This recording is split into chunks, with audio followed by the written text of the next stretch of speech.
T20 world cup से पहले एक बड़ा तनाज़ा हुआ एज वी ऑल नो कि बांग्लादेश के तहफ़्फ़ुज़ात को आईसीसी ने मुस्तरद कर दिया और फैसला सुना दिया है कि भाई बांग्लादेश के मैचेस भारत में ही होंगे। अब उनकी चॉइस है, if they don't want to come तो फिर स्कॉटलैंड को मिल जाएगी वाइल्ड कार्ड एंट्री और स्कॉटलैंड फिर एक दफ़ा फिर से एक वाइल्ड कार्ड एंट्री के थ्रू ये T20 वर्ल्ड कप खेलने में कामयाब हो जाएगा। वेयर एज जो बांग्लादेश का मौक़िफ़ था उसे कम्प्लीटली एक साइड पर रख दिया गया है। जी हाँ, आईसीसी ने कहा है कि अभी क्लियरेंस मुकम्मल है, शेड्यूल में कोई तब्दीली नहीं हुई, किसी को कोई थ्रेट नहीं है। दूसरी जानिब बांग्लादेश क्रिकेट बोर्ड ने अपने मौक़िफ़ पे डटे रहने का आज़म ज़ाहिर किया है और सदर बीसीबी ने हुकूमत से मुशावरत के लिए वक्त मांग लिया। आज वो आखिरी दिन है कि भाई कुछ होगा या नहीं होगा और मुतबादिल टीम जो है उसको शामिल किया जाएगा, जैसे कि सादिया ने भी बताया।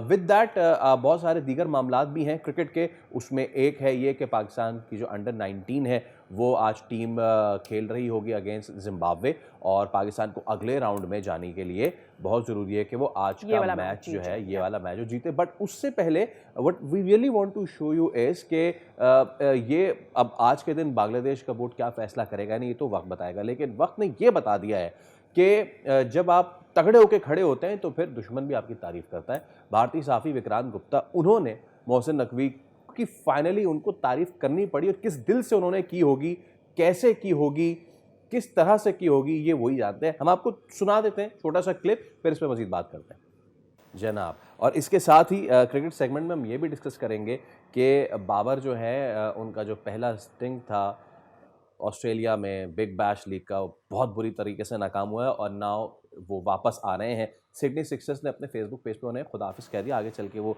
हम दिखाएंगे तस्वीर। कुछ मनाजिर हैं बाबर के नाकामियों के 10 मैचों में। जी हाँ, 10 मैचों में 200 रन बना सके, 2 हाफ सेंचुरियाँ, वो भी बिल्कुल ही मरी हुई स्ट्राइक रेट के साथ। और ये है पूरा शाखसाना। Babar is out of BBL now क्योंकि फाइनल्स में he was already ruled out. तो इस सब पे हम बात कर लेते हैं। सैयद हैदर क्रिकेट एक्सपर्ट हमारे साथ मौजूद हैं। अस्सलाम वालेकुम हैदर भाई, बहुत शुक्रिया आपके वक्त के लिए। चलिए हम आगाज़ ज़रा कर लेते हैं बांग्लादेश वाले मामले से। अगेन मैं फिर तीसरी बार अपने शो में ये सवाल कर रहा हूँ, लेकिन ये सवाल सबसे पर्टिनेंट इसलिए कर रहा हूँ, भारत के प्लेयर्स की जान को ख़तरा का मतलब जान को ख़तरा, और बांग्लादेश के प्लेयर की, बांग्लादेश के स्टाफ की, बांग्लादेश के जर्नलिस्ट की जान को खतरे का मतलब है कि ऐसा कुछ भी नहीं है, सब कुछ सेफ है। तो फाइनली लग यही रहा है कि बांग्लादेश पीछे हट रहा है और भारत जो है आईसीसी वो अब स्कॉटलैंड के साथ आगे जा रहा है। बिल्कुल ऐसे ही लग रहा है। देखिए जो सूरत हाल इस वक्त बनी है उसमें ऐसा लगता है कि आईसीसी अब बिल्कुल एक पार्टी बनकर सामने आ गया है। जी हाँ। आईसीसी का किरदार जो है एक मैनेजमेंट बोर्ड का होना चाहिए, एक ऑर्गेनाइजर का होना चाहिए, लेकिन ऐसा लगता है कि वो अब एक सामने हरीफ बन के खड़ा हो गया है बांग्लादेश के सामने। और बांग्लादेश के जो मुतालबात हैं बिल्कुल सही है, उसमें कोई मैं समझता हूँ कोई आईसीसी जो है उसको शक नहीं करना चाहिए।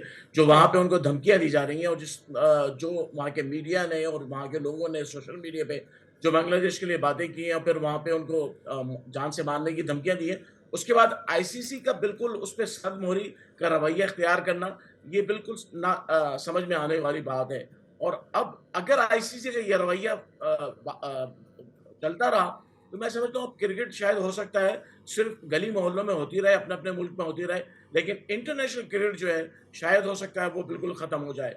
आईसीसी जिसकी ज़िम्मेदारी थी कि क्रिकेट को रेगुलेट करे, लेकिन अब साबित हो गया है कि आईसीसी क्रिकेट को डीरेगुलेट कर रही है। राइट। अच्छा, इस पर ऑब्वियसली लग ऐसा ही रहा है, ये डेडलॉक भी जो है वो बांग्लादेश अगर अपने मौक़िफ़ पे डटा रहता है तो फिर स्कॉटलैंड को एंट्री मिल जाएगी एंड प्रॉबेबली एक अभी तो नहीं लेकिन फॉर द कमिंग ईयर्स ये ज़रूर एक प्रेसिडेंट सेट करेगी कि आपको अपनी बात बहुत पहले से, मेरे ख्याल में अगले जो भी इवेंट्स होंगे Bangladesh will never be comfortable going to India for any of the events, और शायद इसके अलावा और भी बहुत ज़्यादा कंट्रीज ऐसे होंगे। Coming back to Pakistan cricket, ज़रा अंडर 19 का भी जिक्र कर लेते हैं so that we can cover all the stories in cricket. आज हमारे जिम्बाब्वे से मैच होने जा रहा है, हम स्कॉटलैंड से जीत चुके हैं, आगे सुपर सिक्सेस का मरहला है और हमें ये मैच जीतना बहुत ज़रूरी है। आई रियली होप कि we will be able to clinch against Zimbabwe. आपको क्या लग रहा है? नहीं, बिल्कुल ज़िम्बाब्वे के खिलाफ पाकिस्तान इंशाल्लाह बड़ी अच्छी परफॉर्मेंस दिखाएगा। पाकिस्तान की टीम बड़ी कंपोज़्ड है और ऐसी बात नहीं है, इंग्लैंड के खिलाफ एक मैच हारे हैं, लेकिन इसका मतलब ये नहीं कि पाकिस्तान टीम जो है वो तनज़्ज़ुली का शिकार हो गई है।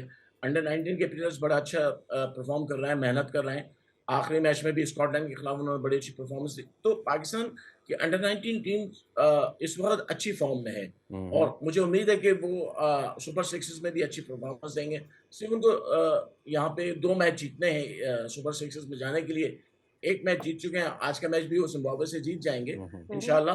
तो पाकिस्तान की अंडर 19 टीम जो है उससे मुझे कोई परेशानी मुझे नजर नहीं आ रही कि सुपर सिक्सेस में ना जा सके। All right. और सर परेशानी जहां हमें नज़र आ रही है, अब ज़रा उसकी बात कर लेते हैं।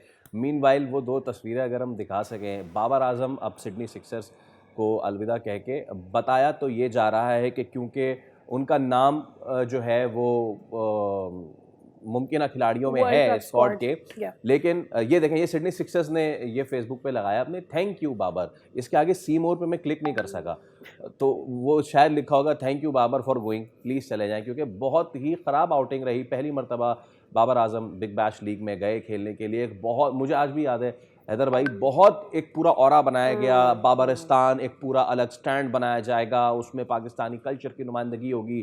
तो ये सिर्फ ड्राफ्ट बाबर में शामिल करने पर मार्केटिंग बहुत ये बाबर से फ्लॉप नहीं हुए हैं ये। नहीं देखिए, फ्रेंचाइज क्रिकेट में कुछ चीज़ें ऐसी होती हैं जिससे आप किसी भी खिलाड़ी की उसकी जो बैटिंग टेक्निक है और उसकी परफॉर्मेंस है उससे नहीं उसका मुकाबला कर सकते हैं। अक्सर ऐसा होता है कि फ्रेंचाइज क्रिकेट में एक दिन अच्छा जाता है, दूसरे दिन खराब जाता है। तो मेरा नहीं ख्याल है कि बाबर आजम को इससे कोई नुकसान पहुंचा है उसकी बैटिंग को या उसकी आगे फ्यूचर को कुछ है। लेकिन बाबर आजम अभी भी पाकिस्तान टीम का सबसे अच्छा प्लेयर है, बल्कि दुनिया में बाबर आजम को लोग देखना चाहते हैं और ऑस्ट्रेलियंस जो है उनको कैश करा रहे हैं बाबर आजम को, चाहे वो रन्स करें ना करें, पब्लिक उन्हें देखने आ रही है और उनको लोग देखना चाहते हैं, उनसे बात करना चाहते हैं। तो मैं समझता हूँ बाबर आजम के रन्स नहीं बन पा रहे जितने बनाने चाहिए, लेकिन पॉपुलैरिटी में कोई कमी नहीं आई अभी तक, ऐसा कोई सिग्नल नहीं मिला है। इवन ये कि ऑस्ट्रेलियंस रन्स ना बनाने में भी बड़ी बातें कि वो कर रहे हैं। परफॉर्म करना शुरू कर दें ताकि उनकी पॉपुलैरिटी में कमी वी डोंट वांट, लेकिन इजाफा कम से कम ज़रूर हो। बहुत शुक्रिया हैदर साहब आपके टाइम के लिए। रियली होपिंग कि अब इंक्लूजन होने जा रहा है बाबर आजम का in the world cup squad suspectedly. Will see. Subscribe करें और बेल दबाएं ताकि कोई खबर रह न जाए।